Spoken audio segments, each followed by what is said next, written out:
തൃശൂർ മുൻ DCC പ്രസിഡന്റിനെതിരെ മർദ്ദന പരാതി നൽകിയ കോൺഗ്രസ് നേതാവ് സജീവൻ കുരിയച്ചിറയുടെ വീട് ആക്രമിച്ച സംഭവത്തിൽ അന്വേഷണം ഊർജിതം. ഉള്ളൂർ പോലീസിന്റെ നേതൃത്വത്തിലാണ് അന്വേഷണം. കുരിയച്ചിറയിലെ വീട്ടിലെത്തിയ അക്രമി സംഘം ജനൽച്ചില്ലുകളും ചെടിച്ചട്ടിയും അടിച്ചു തകർത്തു. ശബ്ദം കേട്ട് വീട്ടിനകത്തുണ്ടായിരുന്ന സഹോദരിയും അമ്മയും പുറത്തെത്തിയപ്പോഴേക്കും അക്രമികൾ കടന്നുകളഞ്ഞിരുന്നു. ഭയപ്പാടിലായ കുടുംബം പിന്നീട് അയ്യന്തോളിലെ വാടക വീട്ടിൽ താമസിക്കുന്ന സജീവനെ വിവരമറിയിക്കുകയായിരുന്നു. കഴിഞ്ഞ ദിവസം ഉച്ചയോടെ പ്രദേശത്ത് ബൈക്കിലെത്തിയ സംഘം സജീവിന്റെ വീടാണ് ഇതെന്ന് ഉറപ്പിച്ച ശേഷം രാത്രി ആക്രമണം നടത്തുകയായിരുന്നുവെന്നാണ് ആരോപണം.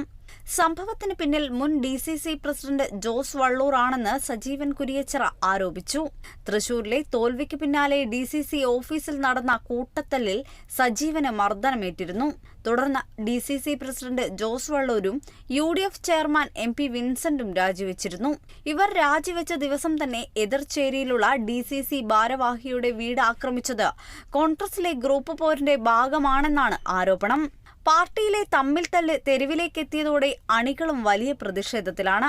വരും ദിവസങ്ങളിൽ തൃശൂരിലെ കോൺഗ്രസിനകത്ത് വലിയ വിവാദങ്ങൾക്കും ചർച്ചകൾക്കും ഈ സംഭവം ഇടയാക്കുമെന്നതിൽ തർക്കമില്ല.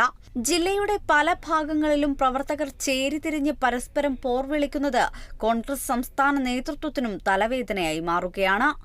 Kerala vision news, Thrissur.